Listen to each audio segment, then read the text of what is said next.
People are so frustrated with their digital photo collections. Sometimes they just quit or they make the wrong decision and they make their digital photo mess worse. If you've been looking for the right photo management solution, you probably know it's a total show out there. Like, it's a real mess. Some programs do this and some cloud services do that. And before you know it, you've got photos saved in 5 different places like iCloud and Amazon and Google, and you don't even know what the next step is. Don't worry, I'm here to help you figure out a photo management solution that'll work for you.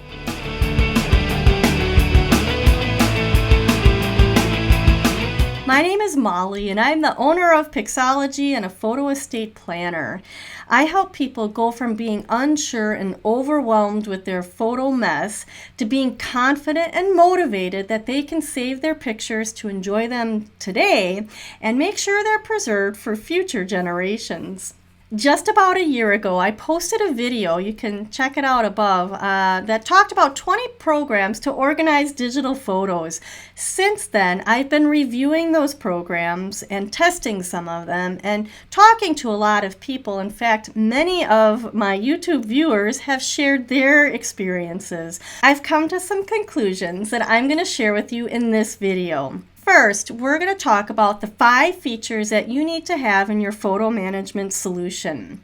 Second, we are going to look at the 20 plus different options there are out there for organizing photos. Third, I'm going to share my system for saving photos with you. It's the system I use personally, as well as teach to new people who come to me looking for answers on this problem. But first, there are so many people out there struggling with their pictures. Can you give this video a thumbs up? I also want to invite you to check out my calendar link below in the details, because if you're still struggling with your photo organizing situation after watching this video, I would love to talk with you. I've been doing consumer photo organizing research calls for the past 6 months, and I've learned so much from you. And I just love talking with people, and maybe we can figure out a plan for you. What features do you need in your photo management system? I'm going to tell you there are 5 that are important to me. The first feature that I want to talk about is you need to be able to organize your pictures in folders or albums. Now, all these options that are out there say the words differently. Some programs use folders and some use albums. We're most familiar with the folders on our computer, I hope. On a PC, your File Explorer has folders, and on a Mac, your Finder has folders. In photo management programs, sometimes the word albums is used, and it could be the only option to organize pictures in that program is with albums. And some programs have folders and albums. Isn't that like a word mess? All right. The second feature that I want your photo management solution to have is you should have the ability to edit your metadata. You need to be able to view and edit the digital information that's attached to your picture. The things that you'd want to edit are like adding tags or a description, and maybe changing the date if you're working with scanned photos or photos from a digital camera that had the date wrong on them. This metadata and editing it, it's very important. The third thing that I want your solution to do is to help you back your pictures up. Here, we teach people to have their original collection and then a backup in the house and a backup outside of the house. So an external drive could work in the house, and a cloud site could work for outside of the house. And the reasons are simple. If your house burns down, you could lose your computer and your hard drive. So that cloud site is a good backup. And alternatively, you could have no internet access. And if you haven't saved your pictures on your computer and on that external hard drive, you may not have access to your photo collection. The fourth feature is kind of a combo thing. I call it the privacy and photo integrity feature.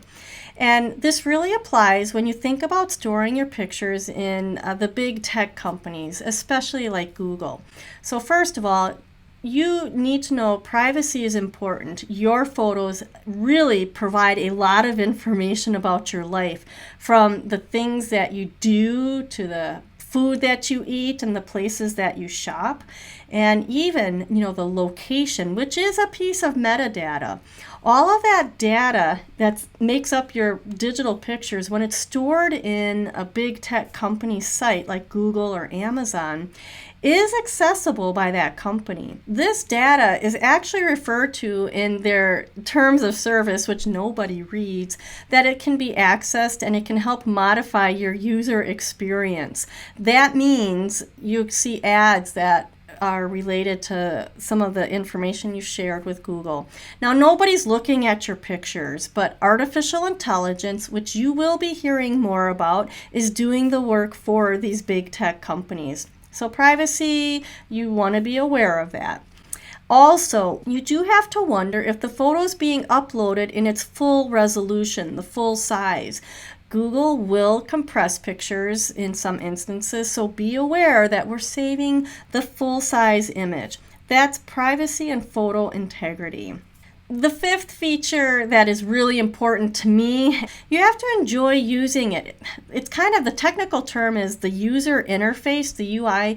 You have to like working in the program that you are using. When you enjoy it, you're more likely to come back to it. And that means you'll remember the tips and tricks of using the program. You'll know where you left off, and you'll know where you need to begin working. So I really want for people to enjoy their solution. There are a lot of other features that I could talk about, from editing the pictures, cropping and red eye, to facial recognition and more. However, I chose the 5 that are most important to me. All right, let's talk about those 20 plus solutions that are out there that you might have wondered about or come across while looking for the best place to store your pictures. Since there's so many, I've categorize them to help make sense and figure out where you might fit and when you're looking for your solution. The first category is your file management system. On your computers, on a PC, it's your File Explorer, and on a Mac, it's your Finder. So organizing pictures by folders is very common, and I know this because on my YouTube channel here, the most watched videos for photo organizing are my File Explorer videos. Who knew? Our next category is the big tech category. This is like Google, which Android users are using when they take pictures. It saves to their phone, and then people can go to the Google website and access their collections online. Apple works similar. You take pictures on your iPhone and they can back up to iCloud, and you can access the pictures online. Or if you are a Mac computer user, they can sync down to your computer. Also in big tech is Amazon Photos.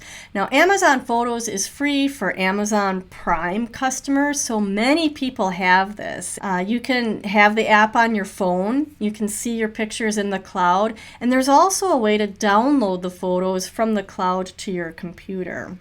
The next category of options are what I call the easy category. The learning curve on these I feel is lower than some of the other options, and they're not the big tech companies. So the first one is Forever Permanent Photo Storage. This one's really interesting because this company is designed for saving family photos, and the company guarantees to migrate your pictures to the newest technology for your lifetime plus 100 years. And it's really easy to use.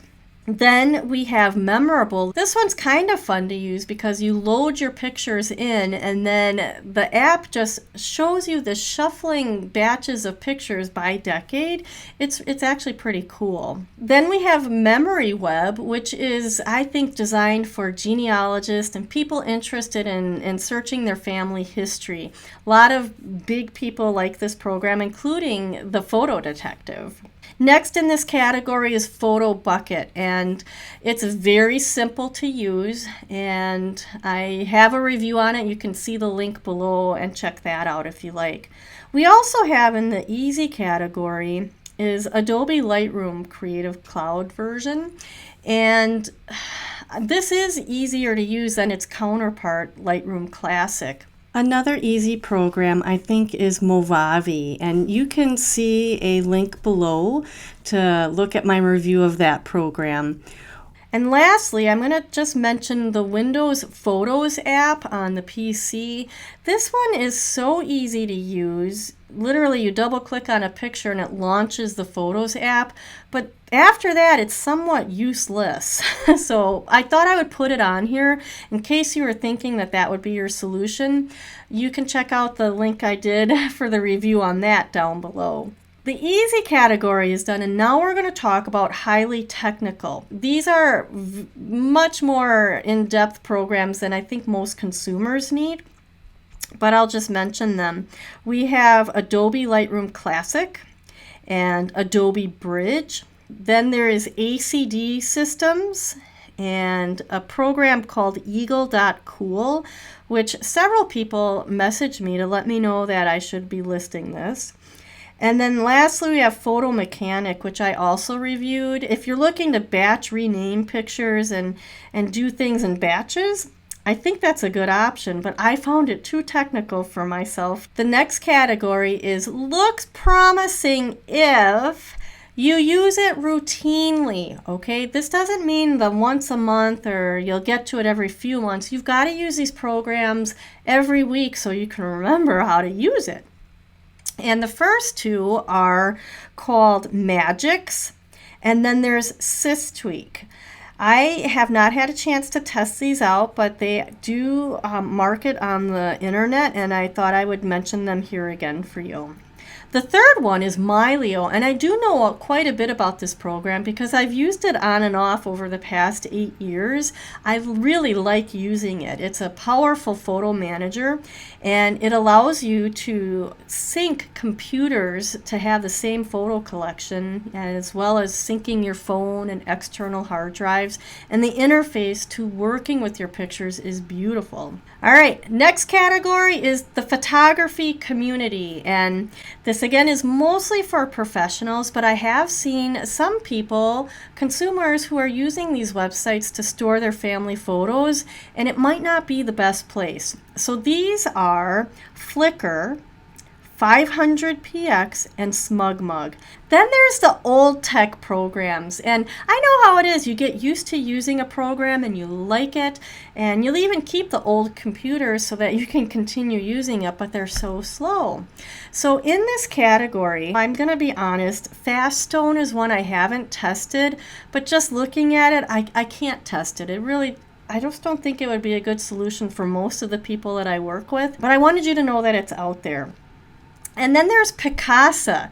Picasa definitely was discontinued. Many people use this early on, and then Google bought them out, and then Google ended the program so that people would use their Photos app. Another program that one of my viewers told me about, and I couldn't believe I forgot it last year, is Adobe Photoshop Elements. Then the last program I want to mention is called Historian. It is actually called Forever Historian, and it's sold by the company that I mentioned before. And I imagine they will be updating this program in the next few years. They've focused on their storage and their digital scrapbook software first. All right, there are a few programs and services I want to point out that are not photo organizing solutions. All right, Dropbox and OneDrive are not photo organizing solutions. You might have pictures in them, but that's not a good long-term strategy. And Shutterfly and Snapfish are not photo organizing solutions. I did early on have someone insist to me that Shutterfly was their go-to preservation place, and it's just not the case. And if you have photos that are being stored there, most likely they are being compressed, and getting them down to your computer might be difficult. So that's the list of programs that I've come up with, and if you know of one I haven't mentioned, definitely leave it in the comments below. I'd love to hear about it, and you might help someone else who's looking for a solution for their pictures. Now, with any of these apps and programs and software, you have to be really careful. You may do a ton of organizing and adding descriptions and tags to find out that you can only view that work within the program.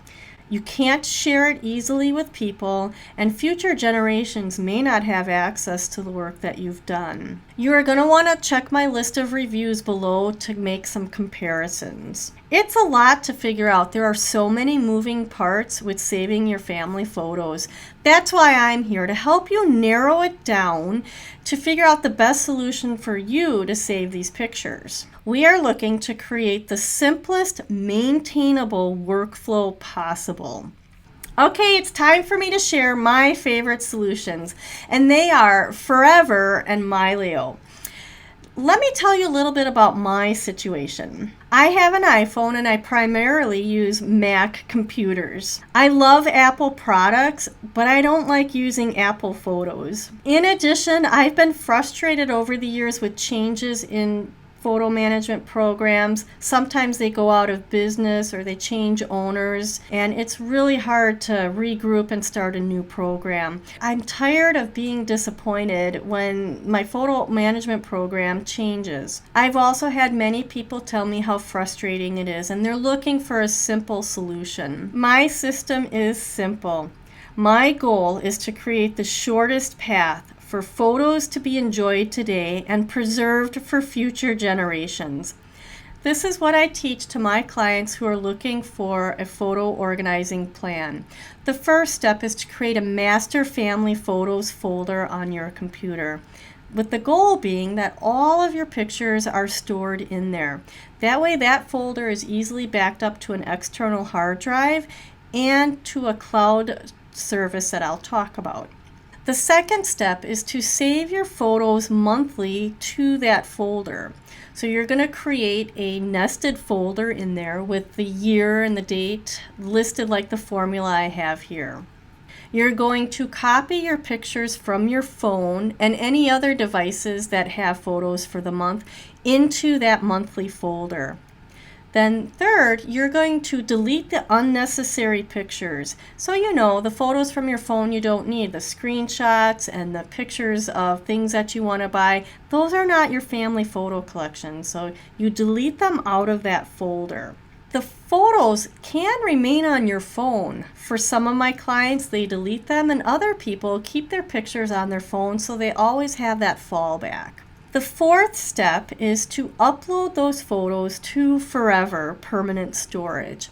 So you create an album for that month and you upload the pictures there.